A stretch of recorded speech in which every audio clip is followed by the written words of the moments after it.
this week we're going to paint a beautiful cherry, and they're quite a tricky subject to do, so I thought I'd bring in my friend lifting preparation. Now, lifting preparation is a way of waterproofing the paper so that it retains the highlight. It's not something that you would use on every project, but something small like this it's actually quite good for. And what you need to do is you need to use a very dry brush, so a clean dry brush, and apply the lifting preparation on the area that you want to retain the highlight on. Go a little bit bigger than that area, and then you can leave that to dry, blast it with a hairdryer if you need to, and then repeat the process 3 times. So you want 3 layers of the lifting preparation on the paper where the highlights are. And the reason that I use the lifting preparation, it's just a nice little tool that just gives you that little bit more confidence that you know you're going to be able to lift back to the white paper. It's not everybody's cup of tea. Certainly if you're a very dry brush painter, you could work around the highlight quite well and it wouldn't be an issue. But with mine, it allows me to use the wet and wet process with a little bit more confidence. So let's mix up the colours first. I'm going to mix up a really nice strong red, just the main colour that I can see. I'm going to use Helios Purple and French Ultramarine mixed together. Lots of both of those. So I put it fresh out on the palette, so you've got it nice and gloopy and wet, and you can get a really nice wallop of it. And then a little bit of the Sennelier Yellow Deep. That just takes the blue away and gives it a nice sort of rich darkness. Just add a bit more of that. You wouldn't want to use something really dark and stainy like indigo to get a dark mix like this, because that will stain your paper blue when you try and lift around the highlights. So try and use colours that lift well, and French Ultramarine is a very, very good friend for that. It's very kind. I'm going to add a little bit more yellow in there. And then I'm going to mix another puddle with a slightly brighter colour, and I'm going to go for the pink here. So I'm going to use Rose Madder Lake. Just taking the water out of my, oh, wrong one. Do you know, I'm going to keep that just with a tiny bit of the dark mix in it. Just take a little tiny bit of that first mix into it. Keep it fairly bright. So the most important thing when you're painting something shiny and small like this is your reflected light. And the light you'll find, certainly if you've got it laying, I've got it laying on a little piece of scrap paper here, you'll find that you can see the paper shining up around it, bouncing, reflecting back onto the cherry. But there are some areas where there's some darkness, and that'll be because in the corner where the shadow is, there's not so much bright reflecting back up, so that's giving us a slightly darker edge. So there are areas around the cherry where we can add a little bit of dark to give it a bit more interest. But generally speaking, the outside circumference is this very soft grey colour. But what I'm going to do is I'm going to put that on afterwards. So I'm going to put my darks on and leave that reflected light as white paper for the moment anyway. I'm going to use a number 4 brush today. Just wake it up. And we've got the mask, remember, masking fluid, we've got the lifting preparation on the cherry, and that's dry, and you can glaze over that now. That's not going anywhere.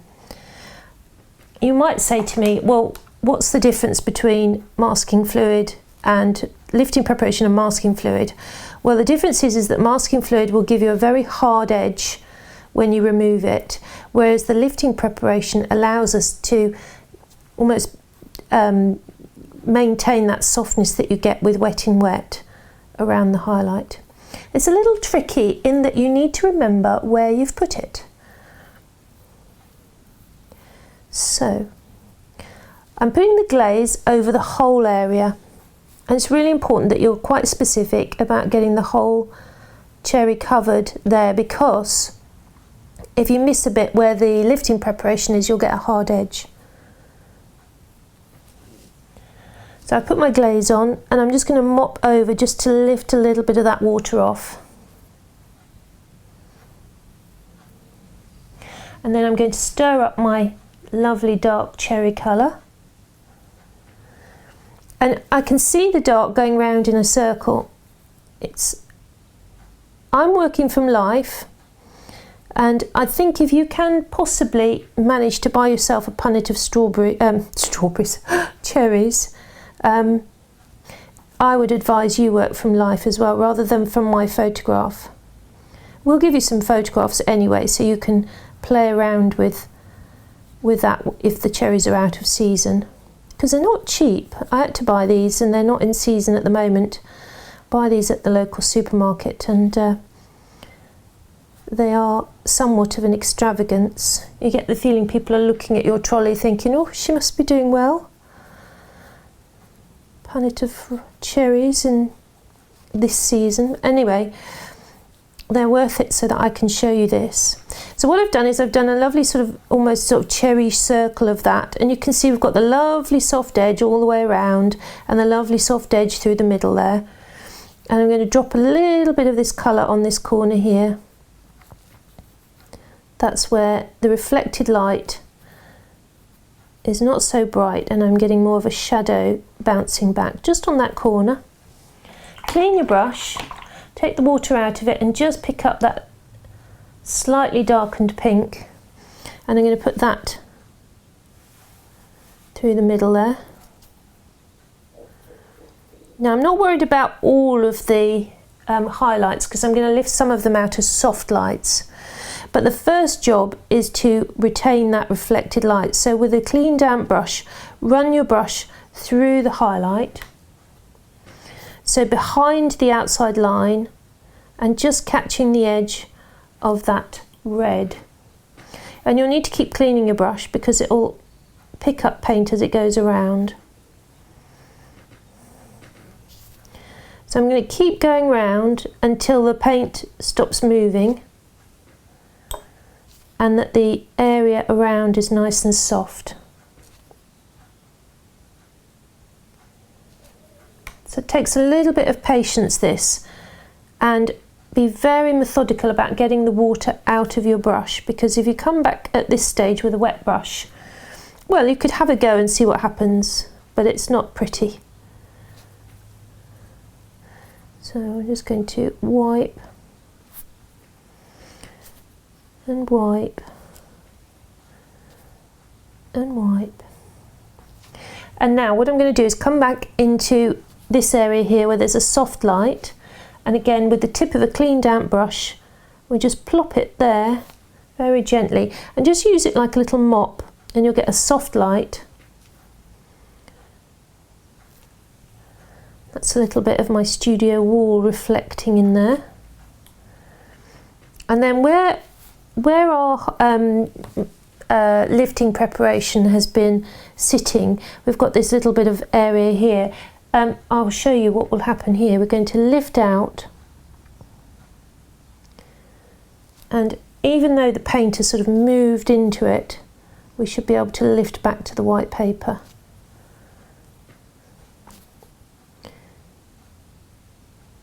Can you see that? It's rather nice. So if I hadn't have put that there, we'd be looking at quite a stain there and a much softer light. Just hoover through.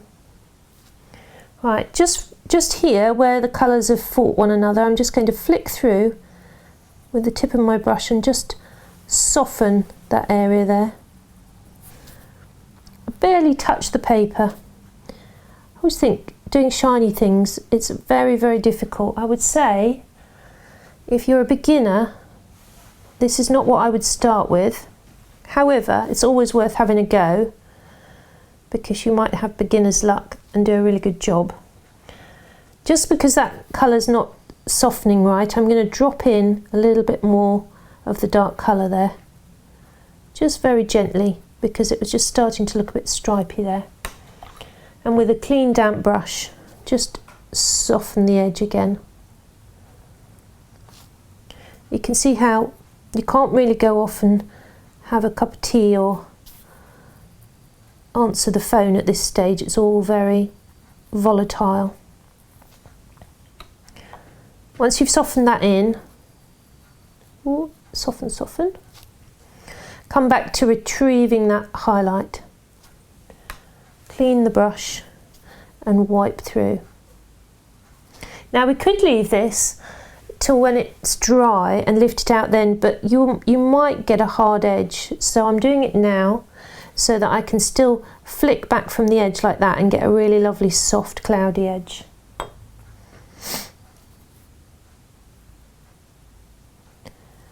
Just keep pushing that paint back because it will want to go in there. It wants to cover up everything that we've done.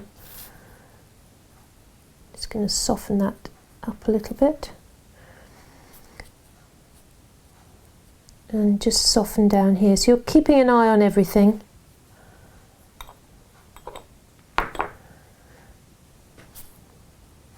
Making sure that everything's nice and smooth. So that's our first stage, and I'm not going to put any more paint on now because everything's settling and drying, so it's really important to let this particular stage dry. And if you wanted to, you could blast it with a hairdryer to get it to dry a bit quicker. But for the moment I'm going to leave that to dry while we talk about the stalk. Now I'm just going to mix up some dark colour. If they were straight off the tree, I imagine they would be a nice green shade, but these are a sort of golden colour with a little dark speckle on them. So I'm going to paint what I see. I'm going to use some quinacridone gold, and I'm going to add to that a little bit of phthalocyanine blue, so we get a sort of dirty green.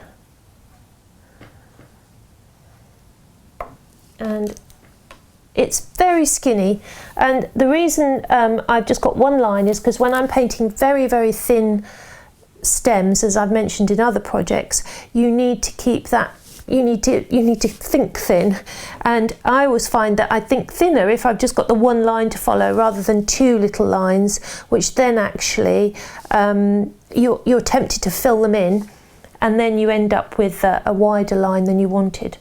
Now I'm going to fill up my number 4 brush with that dull green. Just keep it on its tiptoe, and I'm going to paint on the width of the stem right at the base, which isn't very wide at all, but it's slightly wider than the stem further up.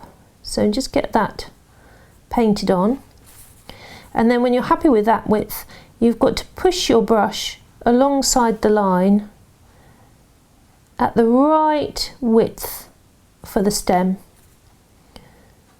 You could practice this in your sketchbooks or on a scrap piece of paper, because it's quite a tricky thing to do. Just going to smooth it out and add in a little bit more colour. Okay, so that's the first thing, and then what I'm going to do is I'm going to use that same colour, perhaps add a little bit more quinacridone gold. Let's add a little bit more gold, and just map in the little stalks coming off there, and just colour that in. So we've got that, if you like, mapped in, ready for later on.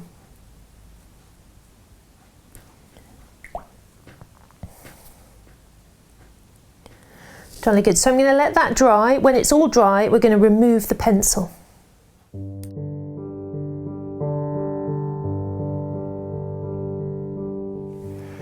Right, so I've let that completely dry and I've got rid of the pencil.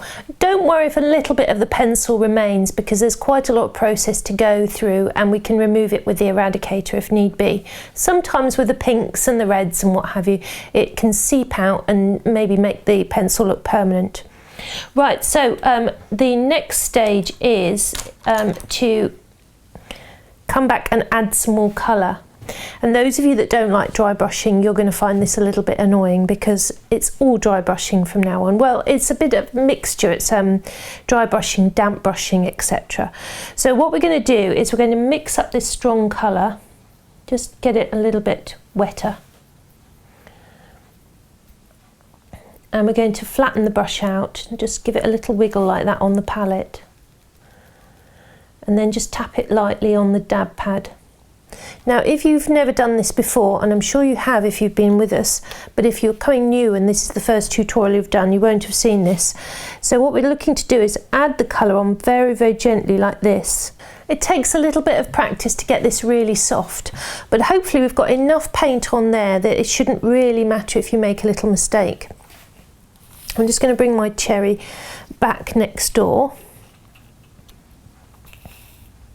So what we're going to do, as I say, is apply some of this dark colour in the dry brush method and just put it firstly over the dark area that you've already put on and just see how that feels.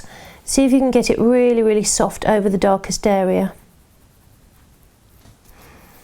It will feel quite volatile to you, so this is a good place to practice.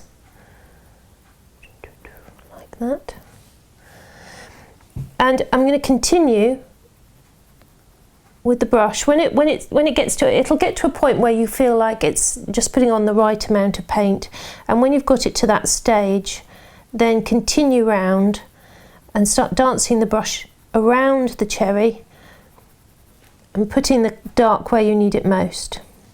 If you start making marks that you don't like, just go back to the palette and wiggle the hairs apart again like that and continue on. Now what I'm going to do is work around the cherry, building the colour up very slowly till I get the amount of darkness that I want. So I might add a little bit more French ultramarine, just a little bit more, a little bit more yellow, just to make it a little bit thicker and darker. That's quite useful to have that slightly darker colour, so that on the areas where it gets really, really dark, you can just dry brush that darkness over the top. Little tap, tap, taps. And you can do the same with the other colour as well, because you want to just apply that dark very, very gently, leave it to dry, and then come back with the slightly darkened pink, and you can tap that through the centre.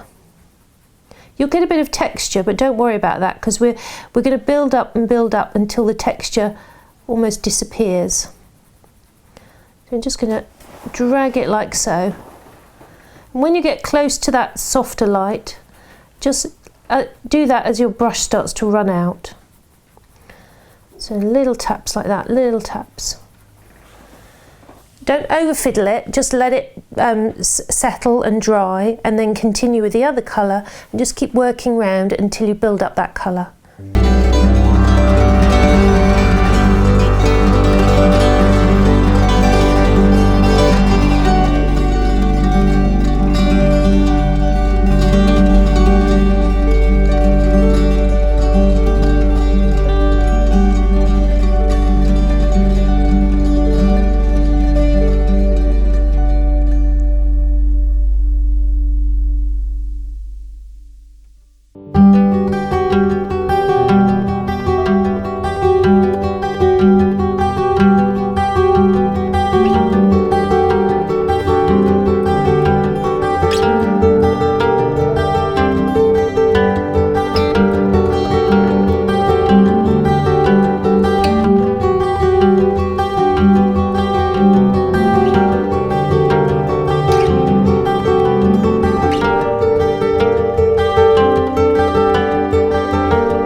So you can see that's a very slow building up process, but actually what's quite nice is it gives us this lovely sort of texture that we want for the cherry.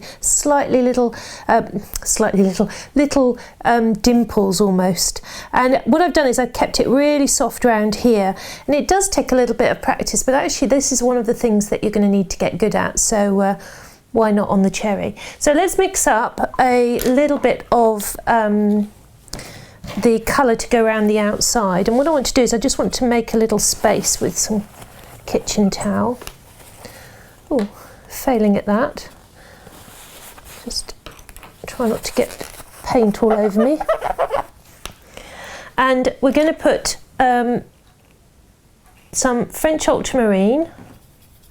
It wants to be, it's an unusual colour, it's sort of grey, I guess it is a grey, a warm grey, so we'll use the mid-tone colour, but we'll use the colours that we've been using. So French ultramarine with a little bit of Helios purple, more French ultramarine than Helios, and some Sennelier yellow deep. That's the colour, and you want that a little bit more watery, so just a tad more yellow and just a little bit more water. So it's a warm grey. And what we're going to do is we're going to put that on. Oh, picked up the wrong brush. We're going to put that on very gently around that dry brushing and hope that nothing goes wrong. So pick it up quite light, just water it down, and just very, very gently sweep on that colour.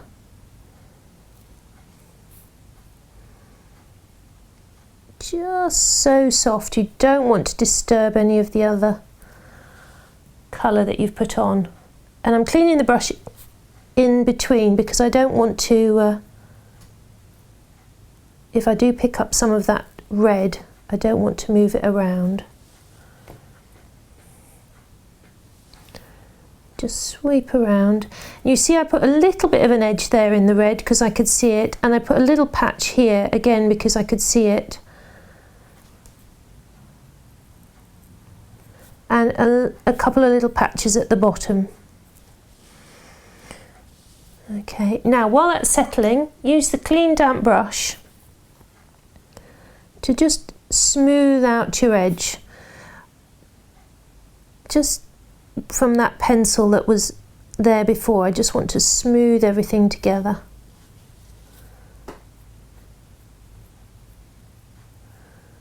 While it's nice and damp. And also it helps perfect the edge.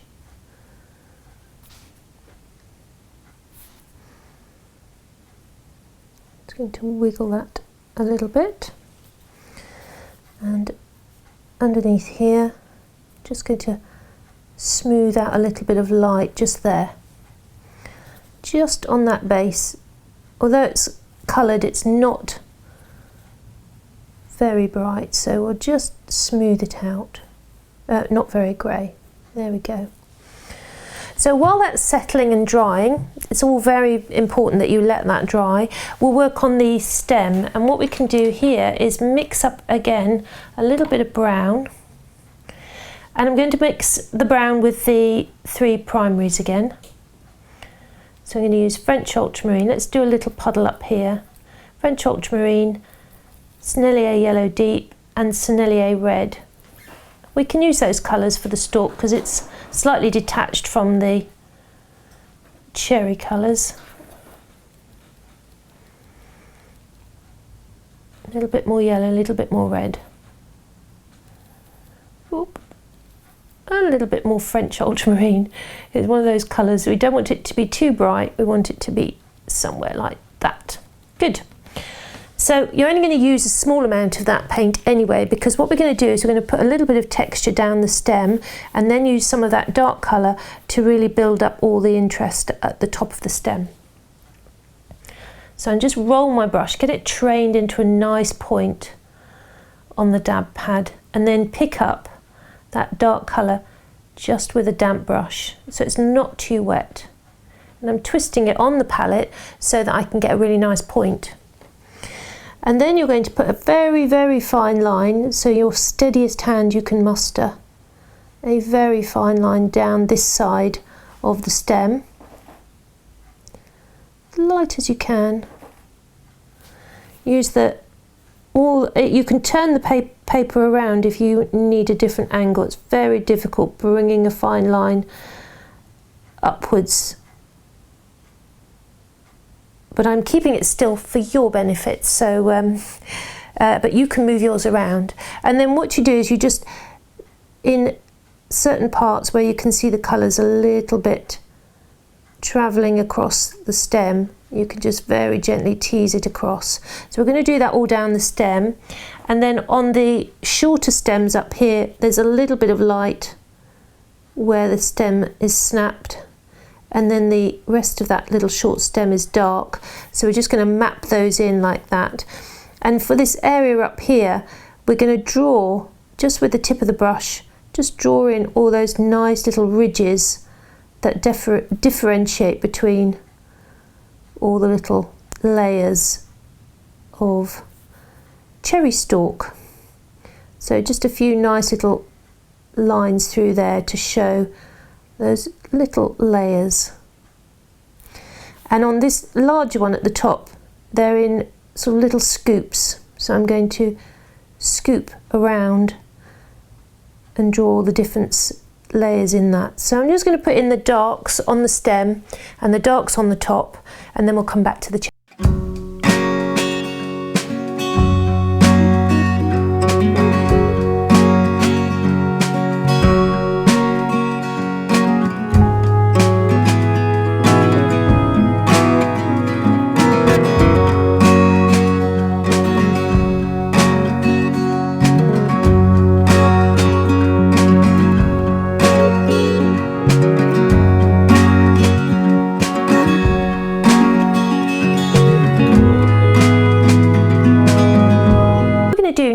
is come back and look at the cherry, and I'm going to use my eradicator because I want to sort out the edges. So that grey is completely dry, and what I want to use is the eradicator to smooth out any imperfections on the disappearing edge. So I'm going to just use that eradicator very carefully and just smooth out. This will also lighten that grey a little bit if you need to bring more light into it. And I'm just going to dab there with my finger. So that's sort of smoothing everything out. And if I do that all the way around, I should get a really nice reflected light. So I'm just going to do that now.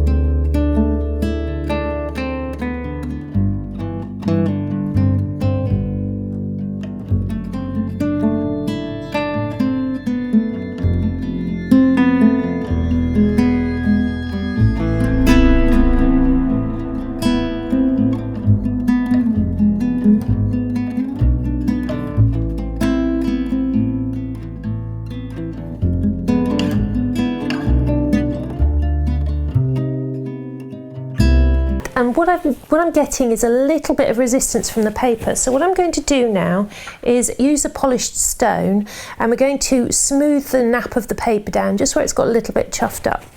So I'll put the kitchen towel over the top, make sure it's clean, and give it a really good polish.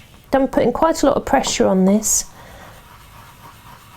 And you can use this any time you like through the painting. If you feel like the paper's fighting with you a little bit, or you've maybe overworked or irritated an area too much, then do this, because it just gives you that lovely hot pressed smooth texture again. You can hear it being quite forceful. Once you've done that, then we're going to just come back to the dry brushing method again. So what I'm going to do is going to take little elements of the colours and just repair where I need to repair. So if I just show you,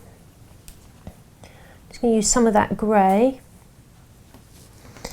And where I've smoothed out, now I'm going to just apply a little bit more colour, but just apply it very gently like this. So instead of putting a glaze, I'm just going to use the tip of the brush and just build up the colour to the level that I want. And if you use these little small dashes, it'll give you a little bit of texture as well for the skin. So I'm going to do that all the way around just to build the colour up, and I'm going to use the grey mainly, but if I need to I can use some of the dark purple as well if there's any repairs needed to that circumference.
So we're nearly there. So what I'm going to do now is use the eradicator just to lift out a little bit of extra light. Now put the lifting preparation on this corner and that corner, and I want to just scoop out some of that really bright light, and fingers crossed it'll come off nicely.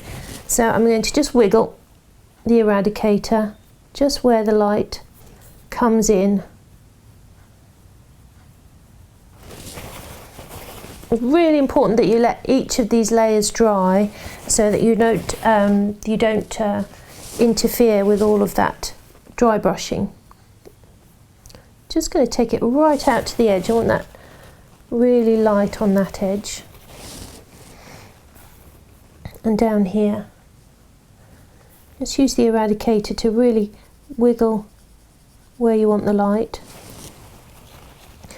And the towel to just dab it away.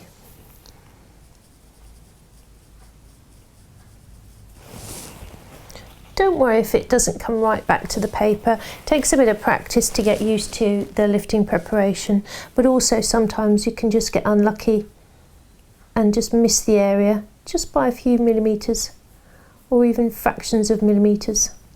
I'm just going to take a little bit of light out of the bottom there, and just a little bit of light here and there through here. I'm just going to dab, see what comes off. There's a nice little bit of texture down here, so I'm just thinking just one or two little spots of light. Just wiggle the brush in the paint and it should come away.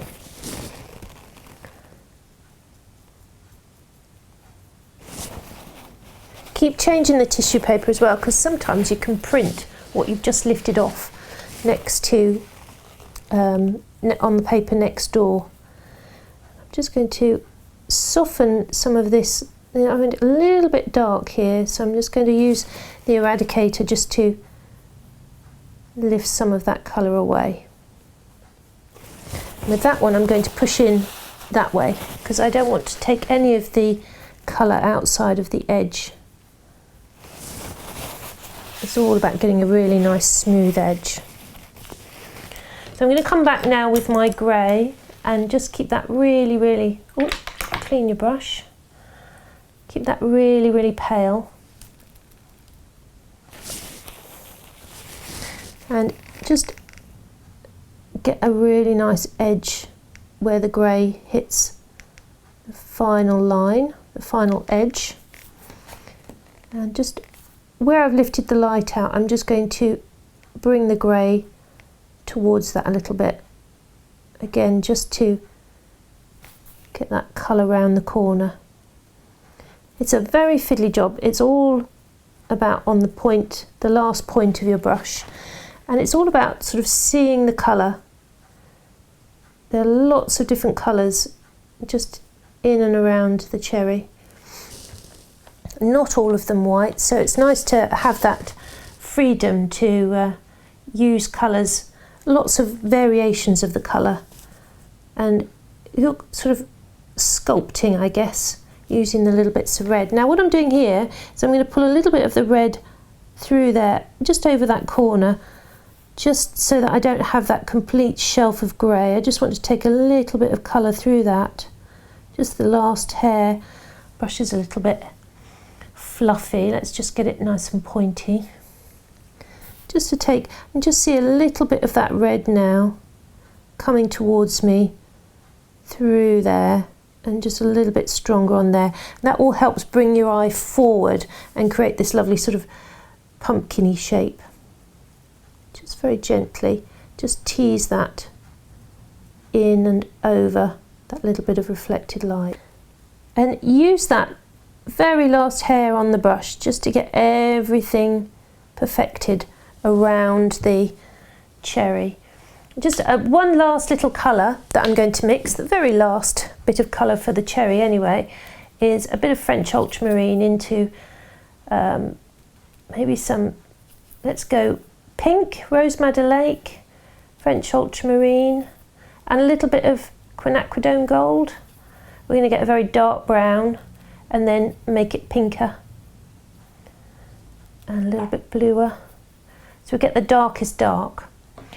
It's like the cherry colour, but really dark, and I just want to use that again just with the tip of the brush, and where it's super dark on this corner, I'm going to use the brush, just the very last hair of the brush, just to get a tiny little bit of that very dark red over the top. So it's a bit like the dry brushing, but you're just using the last hair on the brush. And just in that very deep red, you just get a little hint of a much darker line. Of course, every time you come to a cherry, there are going to be slightly different positions of colour and highlight. So each one's going to be unique. It's quite good fun.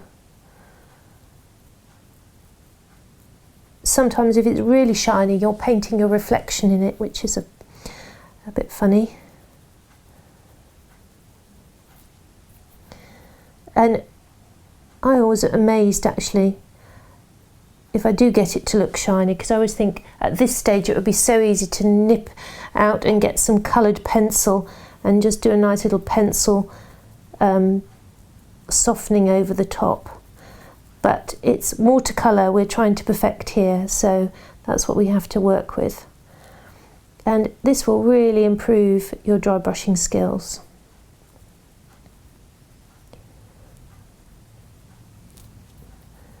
This is something you can pick up and put down and come back to. If you're working from a photograph, you can have a little go at dry brushing, maybe have several little cherries drawn up and have a go at the different techniques. The lifting preparation is permanent, so that doesn't come off and it just stays there and we forget all about it. Whereas if you were using masking fluid, you would obviously be removing that at some stage. So just a little bit more of this dark, and then we'll come back up to the stem. Right, so that's where I'm going to leave the cherry at this stage, and I think that's all lovely and as detailed as I want to go on that. I might just come back when it's really dry and just polish that corner again and just see if I can't get that corner a little bit more the right colour. I'm just going to water down a bit of grey, but I'm going to let it settle for a minute. I just want to talk about the stem. What I'm going to do is grab a little bit of quinacridone gold, just a light amount, and I'm going to run that over the top of all that detail that we put on the stem, and that should sort of bring all of that together. And then at the top, the lovely brown that we mixed, we're going to soften that, get it a little bit more watery, and glaze over the knobbly end, just a little light wash of this brown over the top.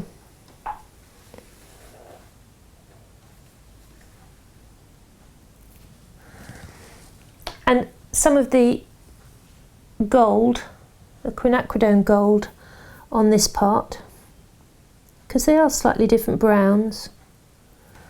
And then maybe use that really dark red that I've mixed up just to put another little bit of darkness over the top of those stems, those little short stems. You can keep coming back and perfecting those and adding a little bit more detail and a little bit more depth to all the nooks and crannies there. But always allow each bit to dry, because you don't want to get it looking all mushy here. It should look very gnarly, is the word I'm going to use. So I'll just come back to that cherry very quickly with a little bit of that grey, and I'm just going to put it on that corner again. Just, I want to get it really smooth.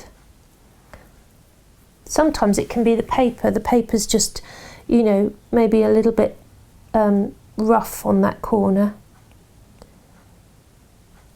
You put a little bit on and then dab. I think that's the way to do it. The reason I'm doing that is just to flatten everything into the paper. So put a little bit of colour on and then just push it into the paper. That should get it smoother just on that corner. And there we have it. Now, what would be really lovely with these would be to have a page of berries and cherries. So we'll probably come back to this another time and add another fruit. But for you, the sky's the limit. You can add as many cherries as you like. You can use black cherries, red cherries. We'll probably do another demonstration of some of the lighter ones when they're in season. But until next time, I really hope you give this a go. Really get practiced with your dry brushing and enjoy painting such lovely fruits. So happy painting.